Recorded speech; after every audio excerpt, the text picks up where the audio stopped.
Yay! All right, so this is my first live on this channel, which is super exciting. I am trying to hit 30. I'm trying to hit 100 subscribers before the end of the year. We'll see how that goes. I'm at 61 right now, which is fire. Super exciting. I'm gonna pull up today's video, or live, is me opening up my the MIgardener. I got just a couple seeds from MIgardener.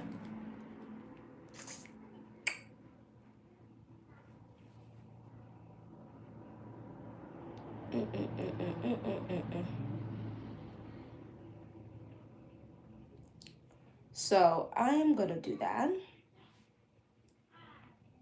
My gosh, MIgardener has a 10 to 12 day. It's saying it takes 10 to 12 days before they ship out. They must have so many orders right now, which is fire. I love that for them.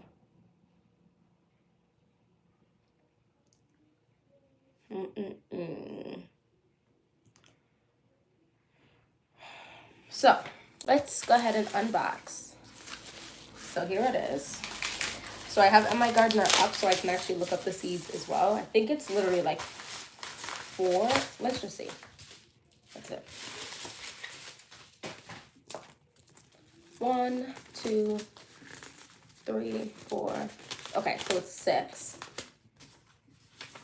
Looks like Stephanie packed my order. Shout out to Stephanie. Thanks, Stephanie.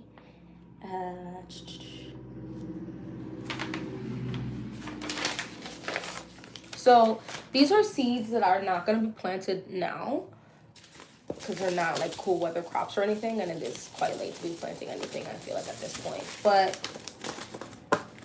these are stuff for next year. So if you didn't watch any of my other videos, and also if you have, just a reminder, I'm buying seeds now so that come January and February, I will not need to be purchasing any seeds to have a really successful 2025 growing season, growing year. Whatever I do buy, if I end up buying anything in January, February, will be just wants. But I'm setting myself up even in a way that I will even be having the stuff that I want to. So I really should not be making any seed purchases. So at that point, I will just be buying maybe like raised beds, and stuff like that, like things that will just prep me. So when it is time to start really growing, I can just hit the ground running. I am actually going to make another purchase off of MIgardener to get like their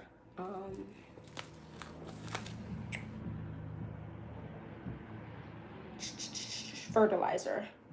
So the Trifecta Plus. So I'll probably get a 6-pound bag of that. Yeah, I'm probably gonna get like a 6-pound bag off of that, and then that should do me fairly reasonably because I already have a bunch of raised beds. So that's cool. I'm excited about that. I actually got like a little, I thought I left it here. I must have put it away. But I got like a little baggie from my last order of like a sample, which I thought was cool, and it says it's enough for 1 plant. So that's fire. I love that. That's really, really awesome, to be honest. So let's go. So I got, it looks like mostly peppers this time around, but let's talk about the 2 other ones that I didn't get that weren't peppers. So I did go ahead and get this Minnesota midget cantaloupe. I grew watermelon super late this year. I did get like, I think 3 or maybe even 4 watermelons. So I'm looking forward. I'm gonna get, I think what I'm gonna end up doing is one of my longer raised beds is just gonna be a watermelon and cantaloupe. Like I'm gonna plant like 2 watermelon, 2 cantaloupe, and let those just take over, and see what happens. So this is 30 seeds, which is insane. A small personal size cantaloupe that has a small footprint, making it ideal for small gardens, patio gardens, or square foot gardens. Plants produce 3 to 7 sweet orange flesh melons. The small seed cavity gives way to more sweet flesh to snack on. That's awesome.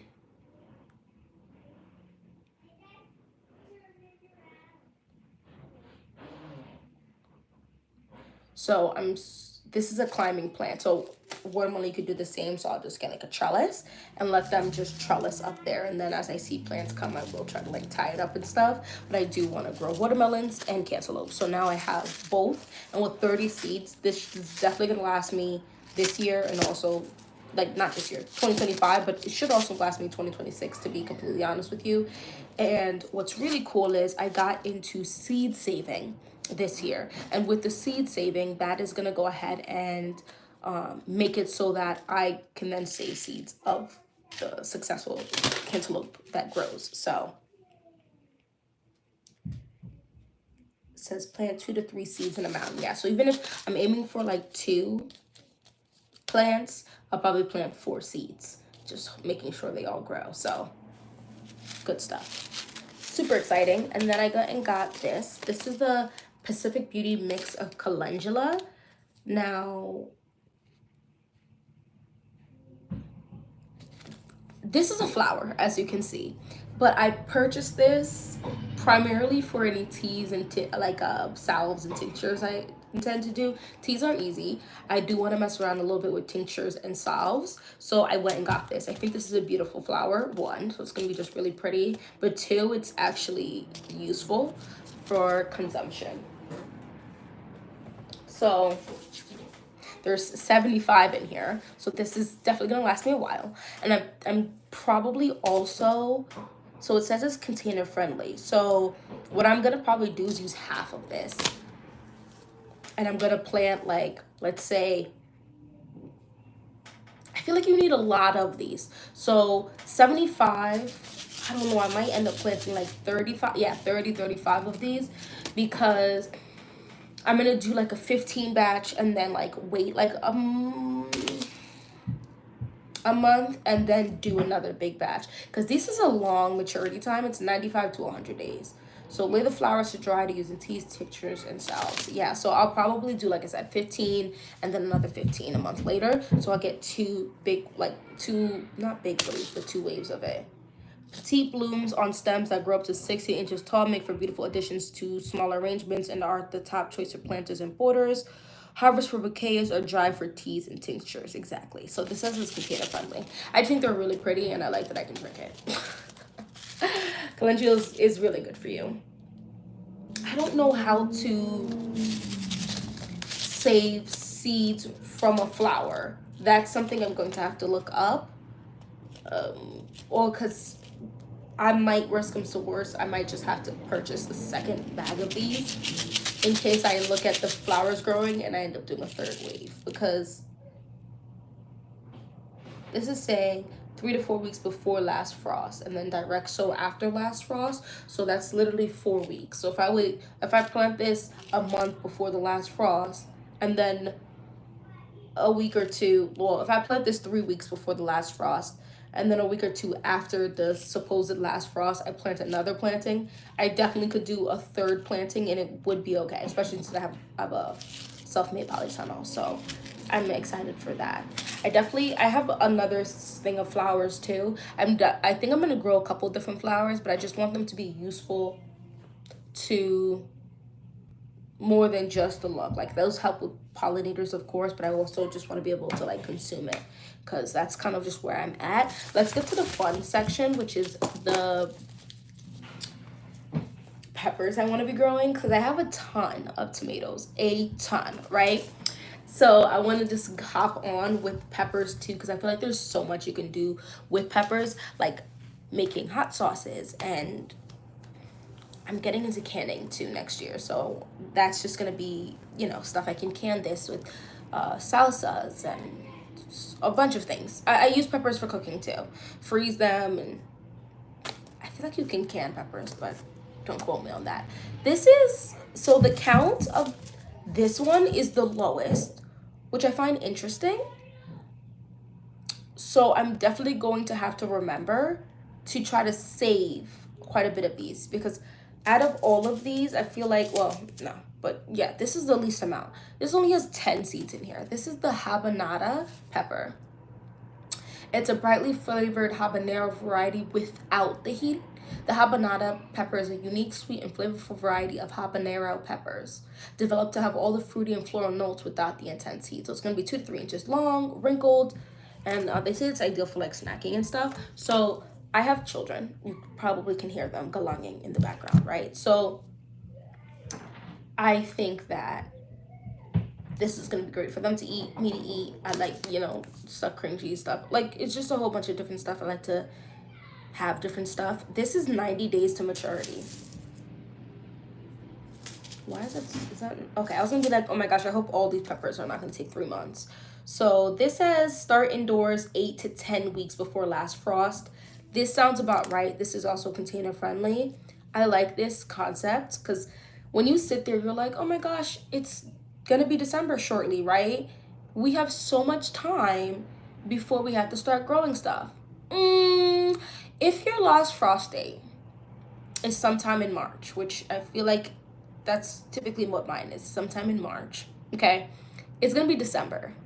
If you have to start these 8 to 10 weeks, and I'm gonna say, let's say a solid 10 weeks, right? I bring some grow bags into my house, and that is 2.5 months. So 2 months to 2.5 months before your last frost. So let's just say, for sugars and giggles, the last frost is March 24th. That means you need to start growing this in freaking like the end of January, beginning of February. Because you don't want to put it out. Like, you want to put it out a week or two after the last supposed frost, because things happen. So that's giving beginning of February, which means in all actuality, we have December and January of no growing, and then we have to start growing again. So this is like how you can like ended up like behind, especially if you have to wait for seeds to ship out. And during that time, I feel like a ton of people are thinking about gardening, so then things take even longer. But if you buy now, and even if the shipping takes a long time, it doesn't matter. You get it end of December, you get it beginning of January, it's fine, because you've done pre-ordered, like you ordered it in advance. I might mess around and end up planting every single one of these just to be safe, because what's cool is it's not a spicy pepper. So if for some reason the germination rate is 100% and all 10 of these germinate, I can give one to my mom, one to my mother-in-law. Like, this is stuff that they can consume without worry. I just think it's a cool pepper too, and I like that it's orange. But 90 days is intense. That's 3 months. That's really intense. So this is literally taking off. If you started, this supposedly should start growing for you within, like, you should start seeing peppers days to maturity. Like, if you plant them out in April, like April 1st, you should start seeing in mid-May peppers to harvest. Maybe mid-May, end of May.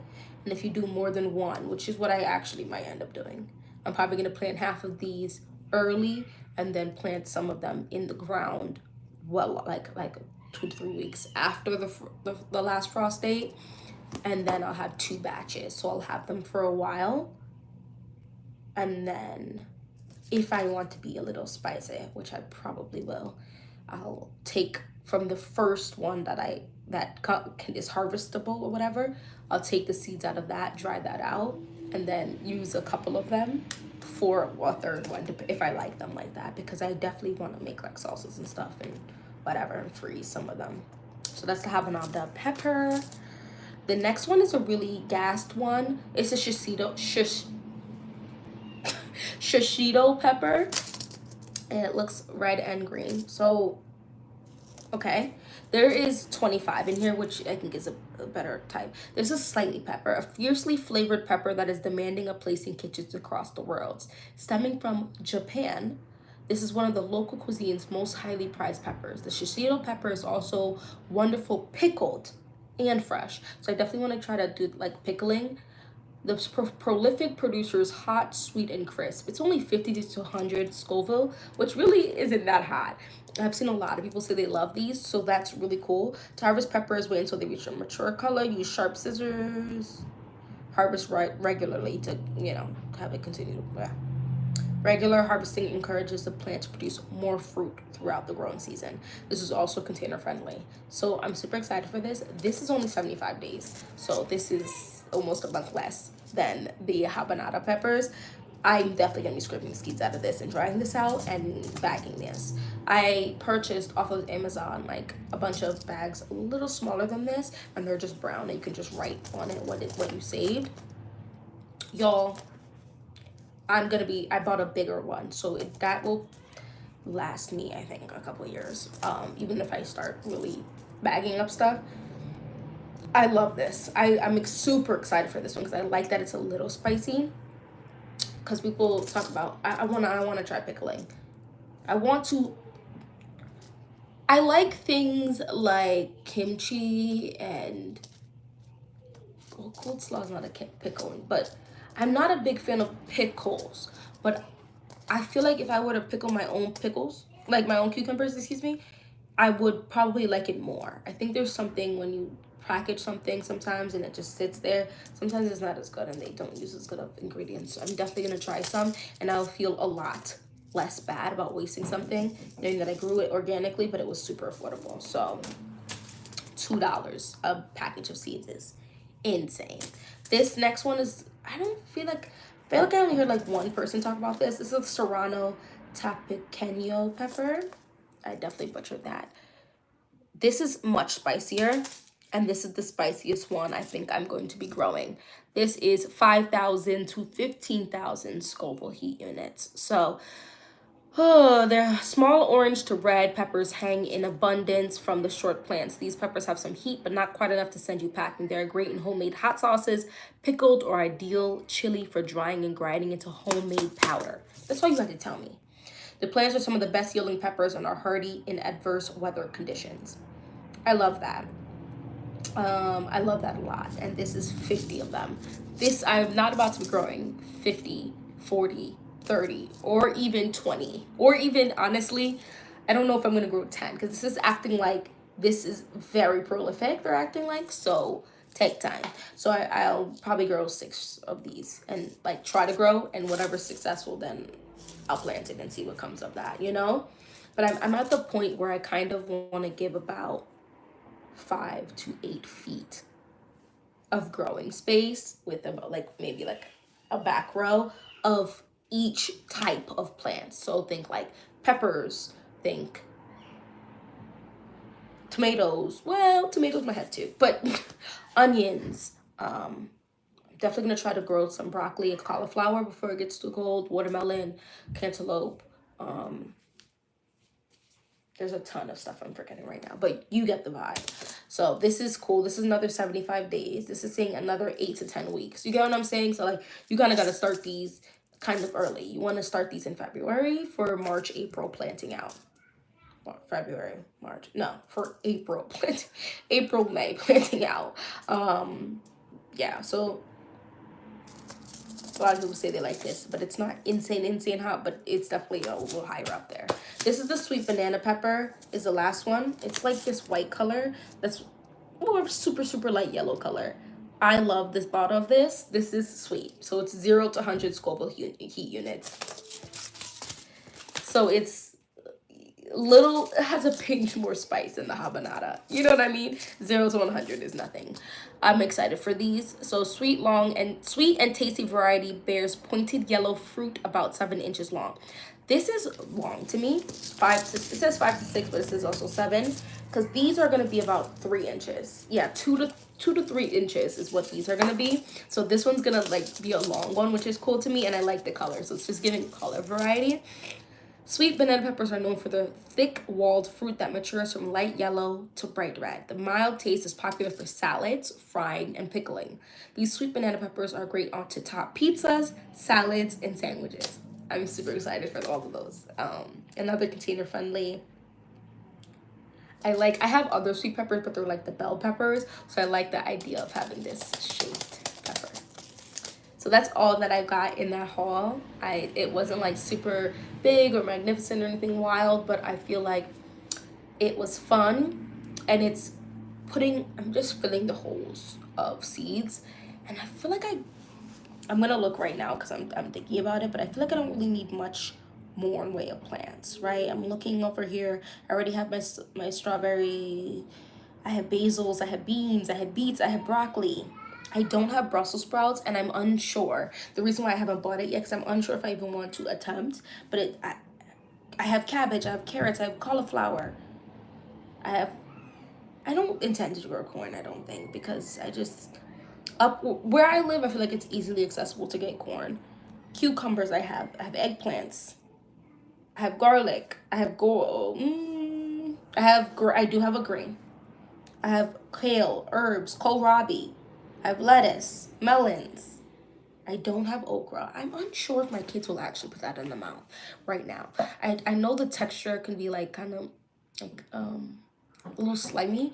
I grew up eating okra, but I'm not sure if they're at that age where I would even try to force them right now. I have squash. I don't have any sunflower seeds actually. I have one tomatillo. I have a lot of tomatoes, some turnips, watermelon. You know what I mean? Like I have most of these. So anyway, that's all I wanted to come on here live. This is my first live, which is super awesome. For this channel, I have another primary channel, but I wanted to talk about this. We'll talk about seeds, gardening, homesteading, all of the like. So if any of that interests you, just go ahead and hit that subscribe button, hit that like button. Hopefully I'll see you in my next one. Bye bye.